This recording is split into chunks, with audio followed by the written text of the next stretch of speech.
साबिक ISI chief general Faiz Hamid को court martial कार्रवाई में चार्जशीट कर दिया गया। ISPR के मुताबिक चार्जेस में सियासी सरगर्मियों में मुलव्वस और ऑफिशियल सीक्रेट एक्ट की खिलाफ वर्जियां शामिल।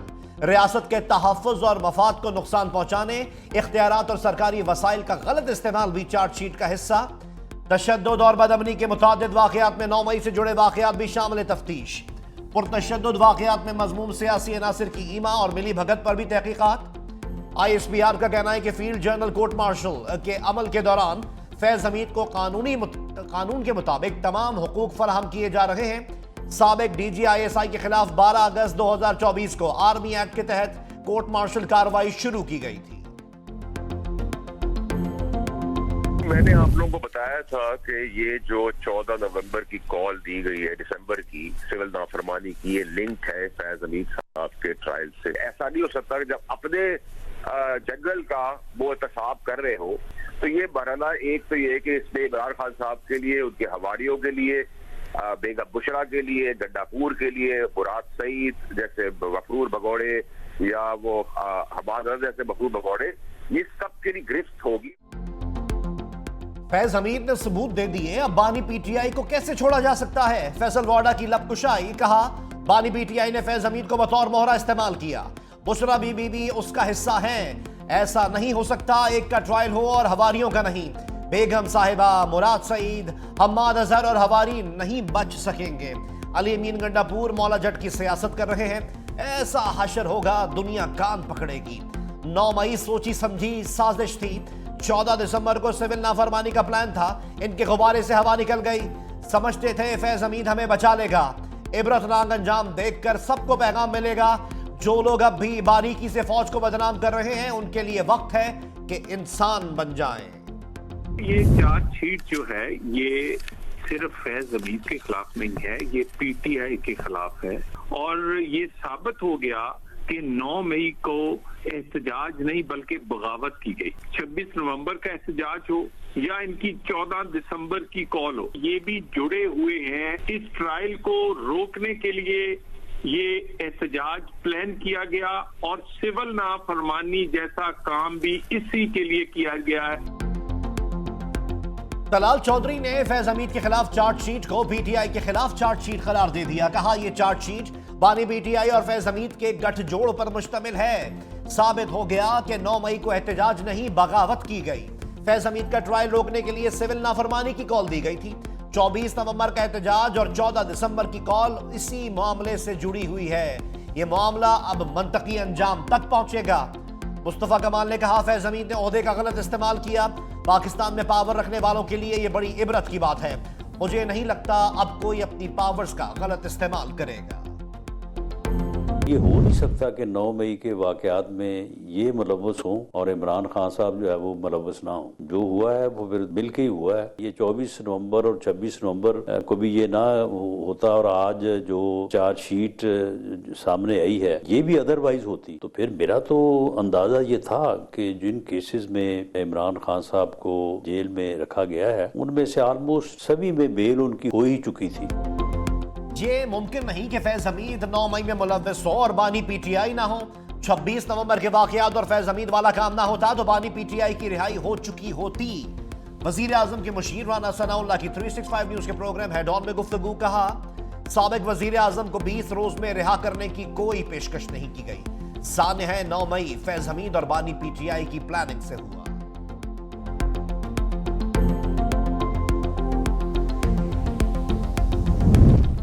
फैज हमीद के खिलाफ चार्जशीट फौज का अंदरूनी मामला है। बैरिस्टर गौहर का रद्द-ए-अमल। कहा यह केस का फैसला नहीं, सिर्फ चार्जशीट हुआ है। फौज के अपने रूल्स और कानून हैं, जैसे चाहे ट्रायल कर सकती है।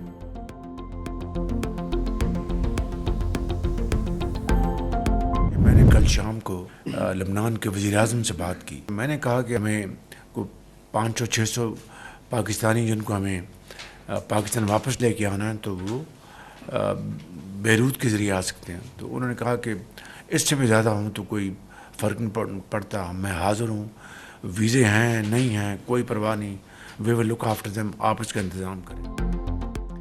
वज़ीर आज़म शहबाज शरीफ की सिविल नाफरमानी की मुमकिना कॉल पर वार्निंग। काबीना इजलास से खिताब में कहा, यह कॉल मुल्क दुश्मनी है, इस्लामाबाद पर चढ़ाई करने वालों को नहीं छोड़ेंगे, साजिश के जिम्मेदारों को सबूतों के साथ कैफिर किरदार तक पहुंचाएंगे।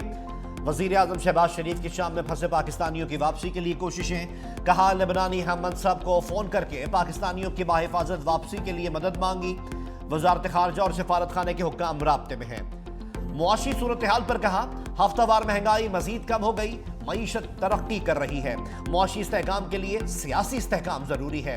बैरून मुल्क पाकिस्तानियों ने तरसीलात ज़र ना भेजने की कॉल मुस्तरद कर दी। अब सिविल नाफरमानी की इन्होंने कॉल दी। मैं इसरार करता हूं कि ये नाफरमानी, सिविल नाफरमानी के ऊपर जरूर खड़े रहें, इस स्टैंड लें। ये जिस तरह इनके 3 हमले जो हैं वो फेल हुए हैं, इसी तरह ये सिविल नाफरमानी की कॉल भी जो है फेल होगी। पीटीआई वाले डी चौक से दुम दबाकर भागे, वजीर दिफा ख्वाजा मोहम्मद आसिफ का कौमी असम्बली में इजहार ख्याल, कहा मैदान से भागने के बाद सूबाइयत का घटिया कार्ड खेलना शुरू कर दिया। पीटीआई ने 12 अमवात का दावा किया, एक शनाख्ती कार्ड नहीं दिया। सिविल नाफरमानी की कॉल पहले की तरह नाकाम होगी।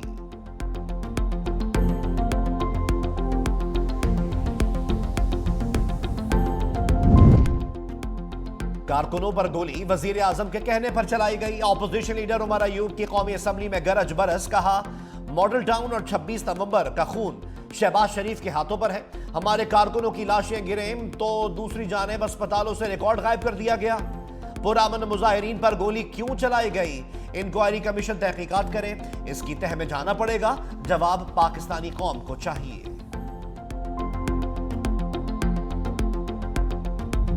बानी पीटीआई की 9 मई की जुडिशल तहकीकात की दरख्वास्त समाअत के लिए मंजूर। आईनी बेंच ने रजिस्ट्रार ऑफिस के एतराजात खत्म कर दिए। आईनी बेंच की दरख्वास्त को समाअत के लिए दोबारा मुकर्रर करने की हिदायत। बानी पीटीआई के वकील हामिद खान ने कहा, 1.5 साल हो चुका, पता कराएं 9 मई को हुआ क्या था। एक सियासी जमात को दीवार से लगा दिया गया। मजीद कहा, मुल्क में गैर एलानिया मार्शल लॉ है, एहतजाज करने पर फौज तलब कर ली जाती है। जस्टिस मसरत हिलाली ने नमाज दिए, मार्शल लॉ में वो खुद आते हैं, तलब नहीं किए जाते। जस्टिस मोहम्मद अली मजहर ने कहा, अगर आप इसे मार्शल लॉ कहते हैं तो फिर आर्टिकल 245 को भी चैलेंज करें। जस्टिस जमाल खान मंदुखेल ने नमाज दिए, आप मार्शल लॉ कहकर स्वीपिंग स्टेटमेंट दे रहे हैं, क्या किसी अथॉरिटी का कोई ऐसा हुक्म मौजूद है जिसे आप चैलेंज कर रहे हैं। समाअत गैर मुअय्यना मुद्दत तक मुलतवी। बानी पीटीआई के खिलाफ तौहीन अदालत केस चलेगा या नहीं, सुप्रीम कोर्ट ऑफ पाकिस्तान ने हुकूमत से जवाब मांग लिया। अदालत ने इस्तफसार किया कि क्या हुकूमत इस दरख्वास्त को चलाना चाहती है। एडिशनल अटॉर्नी जनरल ने कहा, हुकूमत संजीदगी से दरख्वास्त पर समाअत चाहती है। जस्टिस अमीनुद्दीन ने कहा, अदालत ने नोटिस किया तो बानी पीटीआई को कमरा अदालत में पेश करना पड़ेगा। फौजी अदालतों में सिविलियंस ट्रायल्स केस की समाअत जुमेरात तक मुलतवी। सुप्रीम कोर्ट ऑफ पाकिस्तान ने असगर खान केस में हसास इदारों में सियासी सेल खत्म करने की रिपोर्ट तलब कर ली। बानी पीटीआई की अडयाला से खैबर पख्तूनख्वा मुंतकली की इस्तदा पर दरख्वास्त गुजार को 20,000 रुपए जुर्माना, दरख्वास्त खारिज। अली अमीन गंडापुर, बुशरा बीबी, एमएनए शाहिद खटक और एमपीए सुहेल आफरीदी के वारंट गिरफ्तारी जारी। इंसदाद दहशतगर्दी अदालत इस्लामाबाद ने वारंट गिरफ्तारी थाना रमना में दर्ज मुकदमे में जारी किए।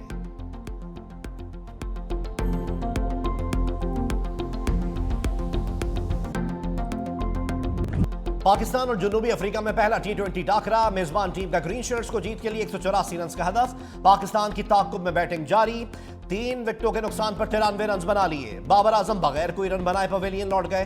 प्रोटीज का टॉप ऑर्डर फ्लॉप होने के बाद मिडिल ऑर्डर चल पड़ा। डेविड मिलर के 40 गेंदों पर धुआंधार 82 रन, 8 बार गेंद को हवा के रास्ते बाउंड्री के पार फेंका। जॉर्ज के बल्ले ने भी रन उगले, 24 गेंदों पर 48 रन बनाए, 4 छक्के भी शामिल। शाहीन शाह अफरीदी और अबरार अहमद ने 3-3 विकेटें हासिल की। अब्बास अफरीदी ने 2 खिलाड़ियों को ठिकाने लगाया।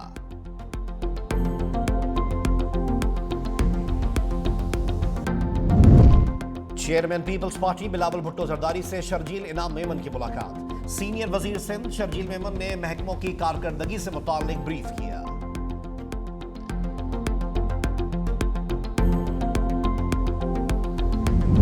शाम में फंसे पाकिस्तानियों के इनखला में मुस्बत पेशरफ्त। तर्जुमान दफ्तर खारजा के मुताबिक 245 ज़ायरीन समेत 350 पाकिस्तानी शाम से लेबनान दाखिल हो गए।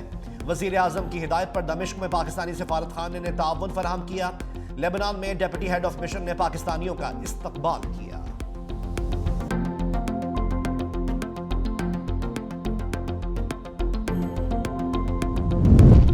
इसराइल की खुली जारियत, दमिश्क पर तारीख का सबसे बड़ा फिजाई हमला। जुनूब मगरबी इलाकों में दिफाई अहदाफ को बड़े पैमाने पर निशाना बनाया। हमले में दर्जन हेलीकॉप्टर्स और जंगी जहाज तबाह, 2 शहरी भी जाँ महक। लेबनानी मीडिया के मुताबिक इसराइली टैंक दमिश्क के करीब पहुंच गए हैं। सऊदी अरब, ईरान और कतर की शाम पर हमलों की मजम्मत। मिस्र ने गोलान में इसराइली कब्जे को खुला डाका करार दे दिया।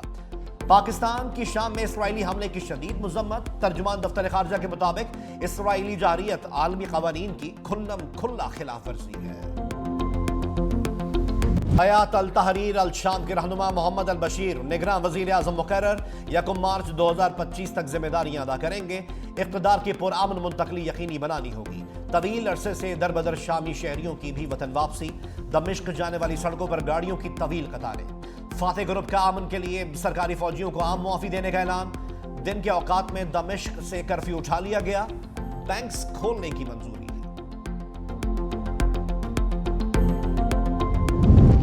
बिजली कंपनियों की नाकिस कारकर्दगी का कच्चा चट्ठा खुल गया। वसूलियों की शरह कम रहने से खजाने को 380 अरब रुपए का नुकसान। नेपरा की कंपनियों की कारकर्दगी का जायजा रिपोर्ट 2023-24 जारी। बिजली की शदीद तलब के मौसम में भी सस्ते पावर प्लांट्स ना चलाए जा सके।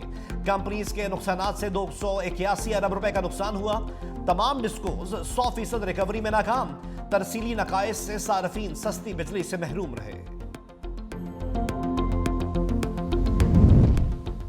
काबे की रौनक, काबे का मंजर। हज के लिए मौसूल 79,000 दरख्वास्तें कामयाब करार। वजारत मजहबी उमूर ने ऐलान कर दिया, खाली नशिस्तों के लिए पहले आए पहले पाए की बुनियाद पर दरख्वास्तों की वसूली जारी रखने का फैसला।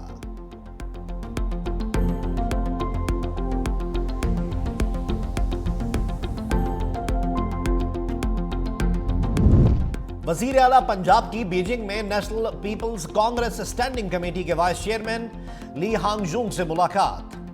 पाक चीन मुश्तरका स्ट्रेटेजिक पार्टनरशिप को मजीद मुस्तहकम करने पर इत्तेफाक। मरीम नवाज शरीफ ने कहा कि चीन के तजर्बात से इस्तिफादा करके पंजाब की गवर्नेंस में बेहतरी लाना चाहते हैं।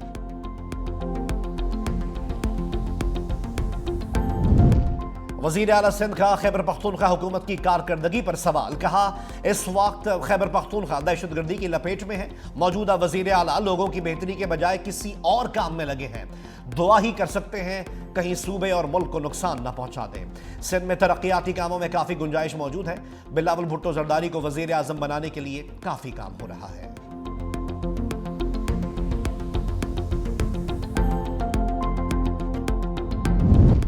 टारगेट किलिंग या मामला कुछ और। कराची के इलाके बल्दिया टाउन में नून लीग का साबिक यूसी चेयरमैन कातिल अमानुल्लाह अफरीदी को मस्जिद से निकलते हुए गोलियों का निशाना बनाया गया। सीसीटीवी फुटेज सामने आ गई। मुलजिम को फायरिंग करते देखा जा सकता है। पुलिस ने तहकीकात का आगाज कर दिया। जाए वकूअ से गोलियों के खोल बरामद।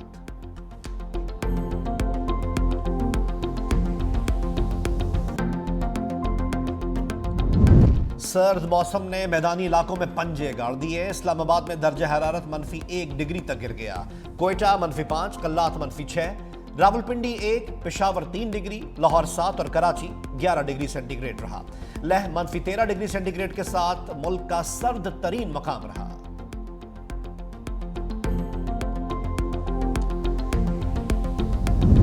और गूगल में पाकिस्तानियों ने किसको ज्यादा तलाश किया। सर्च इंजन ने मकबूल तरीन सर्चिंग ट्रेंड जारी कर दिए। 2024 में पाकिस्तानियों का टॉप सर्चिंग ट्रेंड क्रिकेट रहा। सबसे ज्यादा ICC T20 वर्ल्ड कप को सर्च किया गया। क्रिकेटर्स शोएब मलिक और साजिद खान से मुतालिक सबसे ज्यादा सवालात पूछे गए। Olympic gold medallist Arshad Nadeem भी पाकिस्तानियों की सर्च हिस्ट्री में टॉप पोजीशन पर रहे। सेलिब्रिटीज में सना जावेद, जोया नासिर और अब्बास अत्तार को सबसे ज्यादा सर्च किया गया।